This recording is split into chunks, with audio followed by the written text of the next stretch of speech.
different when leagues. I used to watch football. I don't know you guys' earliest memory, but my earliest memories of watching football, the primary function of a goalkeeper is to make saves. Make saves.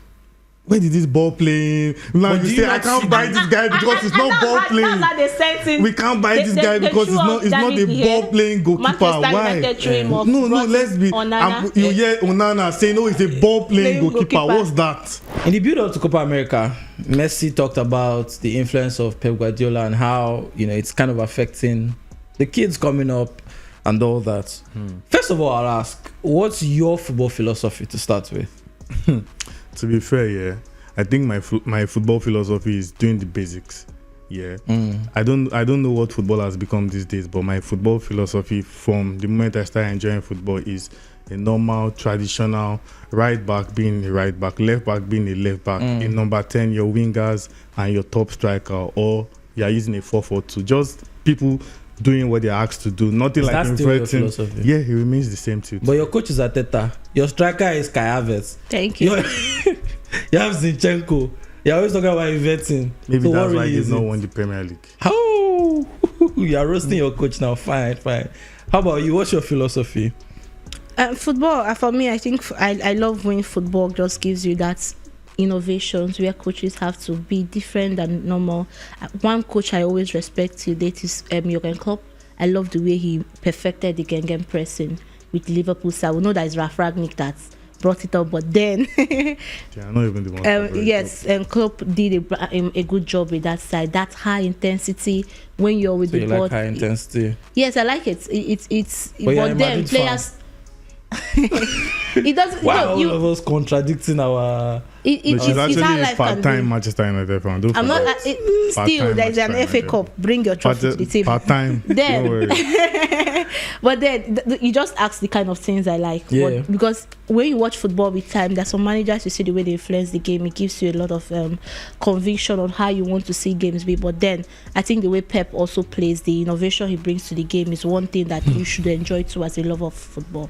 Well, my own football philosophy is basically similar to yours in that I want everybody in their right places, right? And I prioritize passing a lot. So I kind of tap into Pep's philosophy in that I like...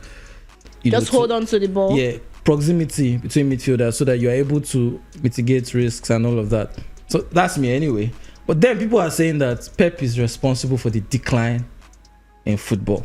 Everybody is blaming Pep. We saw during these Euros that whenever we had a game where there was like all action and everything, everybody says, Pep nearly ruined us. But now this is what we want. Is Pep the reason why football has declined? In your opinion? You can't blame Pep. He has his own style. Every manager has their own style of play. And what Pep did was bringing his own style of play and making it something perfect and making it his own trademark. If other managers decided to copy or take, a page out of Pep's book, that's not on him. That's on them. Yeah. So what Pep has done is that he has turned players into suiting whatever system he wants.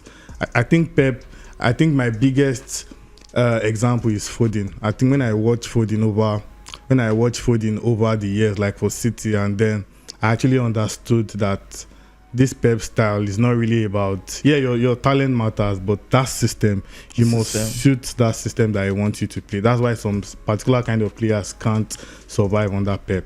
But can you blame him for ruining football? No, it's a style of play. Why would you blame him for ruining it? How about you? Do you think Pep has ruined football? I don't think he ruined football. I just think he made managers realize they are not thinking enough. Because I think you look at Pep goes a step further when managers are still thinking about the back four. Pep maybe might just do the back three. And when he goes back to back four, managers be like, that should be the right thing I should do. Peps go to inverted fullbacks. Managers are learning it. His manager is doing that. Stop point there. Don't point here. Point there. Point somewhere else. Don't point here. Your manager is doing that. So I feel for Pep just make you understand how basic and how simple football can be if you just stick to it, just like your basic body system. Do you say basic? Yes, how basic it can be. Why do I say it's basic? You hold on to play, close proximity, starve your opponents of the ball, and then you do havoc. And that's just how a system of Pep Guardiola is. So I feel it's other coaches being lazy not doing the right thing, because Pep made us realize that. I don't think it's Pep. Firstly, I think it's Ronaldo and Messi making us realize that you don't actually need a number 9. Because they were not 9s. I believe I need the number 9. You are. Then Pep then cemented 10. it by doing that, by winning the Premier League twice without a number 9. He just took off Aguero, and now he has reminded managers again that you need a number 9 with Erling Braut Haaland. That shows you shows you how means the managers are. That's usually they are not thinking, because as he went for Haaland, now everyone wants to buy a striker. You're looking for you want to buy Osimhen. You're not looking. That's just the problem. If managers are thinking enough, they'll do better. I mean, I'll go back to the way everybody talked about Holland this past season. Holland is not this, Holland is not that. We need more. This guy cannot be the face of football. Yet we came to the Euros, and once Fulkrug scored one banger, everybody said, aha, we need to go back to this. But Pep is using that player, and you people are complaining that he's not doing much more than banging in goals. I remember even Inzaghi, that was really touted as a great striker. It's more of him having good possession. No, he had nothing. There was nothing. He was in the right direction, just like Holland. Yeah. So those are the things. Inzaghi was not a great striker for you. I'm not saying he's not a great striker. I'm saying when you people are criticizing Holland for just having good positional play, that is the same thing that we saw from Inzaghi, having that good positional play. But do you think Haaland is good? Are you happy with Haaland as the face of your sport? As the face of my sport. Football. But he's not the face of He's not the face of football. But if he was I'm happy with what he does. Haaland is a natural 9, and I'm happy with what he does. I need more of that. For me, I just feel that, yes, like you said, managers are not thinking enough. In the olden days of football, the reason why football got to this point and actually evolved to be such a great sport was that whenever someone did something, others thought of a new way to thwart that thing. When Catenaccio was there, and instead of trying to copy Catenaccio, what people were doing, they were thinking of ways to thwart it and go against it and beat it. But now in the Premier League, Pep started winning. Pep. What happened? Everybody's trying to now copy Pep. Everybody wants to play out from the back. Football is not just fun. It's not just Premier League. Actually, it's a global thing. Because he has conquered different leagues. When I used to watch football, I don't know you guys' earliest memory, but my earliest memories of watching football, the primary function of a goalkeeper is to make saves. Where did this ball playing? Now you say I can't buy this guy because it's not ball playing. We can't buy this guy because it's not a ball playing goalkeeper. Why? No, let's be. You hear Onana saying, "Oh, it's a ball playing goalkeeper." What's that? But that's the thing. That's why you are saying the managers are not thinking. One of the problems that we have, quality of a goalkeeper should be short stopping. I believe technical ability has gone down in football. That's why you need to be emphasizing ball playing and whatever. You will be saying ball playing defender. but everybody was ball playing. Back then, you just put your best 4 CBs. Play. Now you say this guy can't play LCB. He's a left footer. He can't play. You can't even change his position. You say John Terry ball playing. You say this guy can't play LCB. You say Saliba can't play LCB. No, put him here. I get that, to be honest, but again, but normal. That is what I'm going to keep saying, because now it's not just about the Pep thing. It's the global football. They're not looking for players that will not just score as a number 9. You'll be part of everything involved. And that was why we saw about trends. That's true. That's the about trends, because Holland started scoring. Like Holland showed up in Man City. Pep was using Holland, like you said. Then everybody started saying, "Oh, we need a number 9." Nobody wants to do false 9 anymore. Let's go to one of the talking points that people are saying about this Pep stuff. Everybody knows Pep is synonymous with tiki taka. But he doesn't even play tiki taka. He hates. He was synonymous with tiki taka during his Barca days. Maybe during his Barca days. During his Barca days. You cannot agree that was what we knew. You cannot talk about tiki taka and not talk about Pep. That was what we knew. But it was a misconception. But why is it now that? Because tiki taka is pointless. It's just pass. No, it's not pointless. You're the one seeing it pointless. That's what Luis Enrique does. So Messi. Pass. No, Luis Enrique was not efficient with his. What you talk about Pep Guardiola. He was. The difference between tiki taka and positional play is that tiki taka is aimless. Positional play, there's a reason why they are passing. But you are still stabbing your opponents of the ball. You are moving. Yes. You are creating spaces. Tiki taka is passing for the sake of it. Yeah, but do you guys agree with Messi saying that everybody now wants to play that way? I sort of disagree. Yeah, I don't think everybody wants to play that. My club will play 4-4-2, flat 4-4-2. No, you know when Messi say everybody wants to play that way, he's looking at the bigger clubs in Europe and the way they're changing. Yes, that's now that's the thing. Because if you're talking about clubs, about even you like the United side, people are even United people are complaining about, because it's the players, they cannot even try, they can't even replicate a little of what other football enthusiasts want to see. Yeah, managers want to even let's look at how that's Aston Villa too. The side played too. You could see that high press too from the Villa side. So I just feel managers are looking for an easy way out. Yeah. If I can copy your system and it works for me, instead of having to think. So that's why no one is able to defeat Pep Guardiola for now. Because you can't win someone that brought a formula. I can't make a formula and then you defeat me. But I do think that there's a big misconception about Pep himself and the kind of football he plays. Because I've seen Pep bring on a defender, put him in front, and load ball.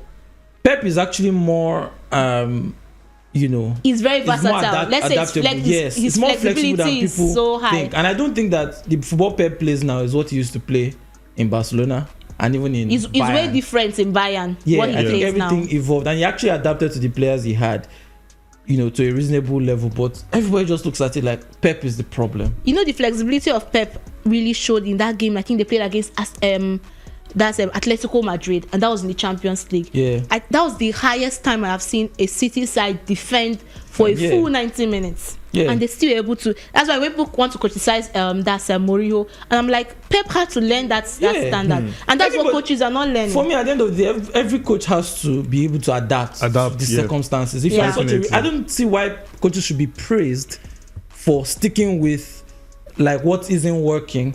Nobody is saying you should throw away your philosophy or just copy and paste. I think that copy and paste. But what's the way forward for football? The way forward. Yeah, how does football fight this decline? Like Ejine said, talking about, managers just need to do their homework more. They need to get out of their shell. They need to be open to trying out new things. Pep is never afraid to try out some, whether it backfires, whether it works out well. He's never afraid. He backfired in the Champions League final against Chelsea. Yeah. He did a bit of overthinking, and he learned again. And in another Champions League final, he won. He got a striker. He won. So managers are always afraid to try out new things, and I think they should just be more bold. How about you? What do you think is the way forward? The way forward, I think he has said it, but I think for one thing is that just have a system. Yeah, just have something that works for you. And even if you want to copy that manager, when you are playing against that manager, you can't use that same approach. So you can't. Wait, guys, I want to ask a question that brings us to the next point here. Who do you guys consider the top number 10s in world football right now?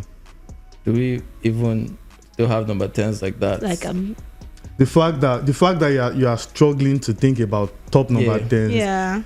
Brings us to the fact that the number 10 role is sadly dying. It's sadly dying in football. I mean, so back then you could think about Ozil, there were loads of number 10s, but it is slowly dying, and people are also blaming it on Pep, that his system sort of killed, number 10s in football. What do you think about that? Well, I don't believe that the number 10 can die. I think football is very cyclical. You see these things, these two at the back that people were talking about. Pep played two defenders and used this. They were doing it 100 years ago. But football evolved and went around, and everybody still came back to it.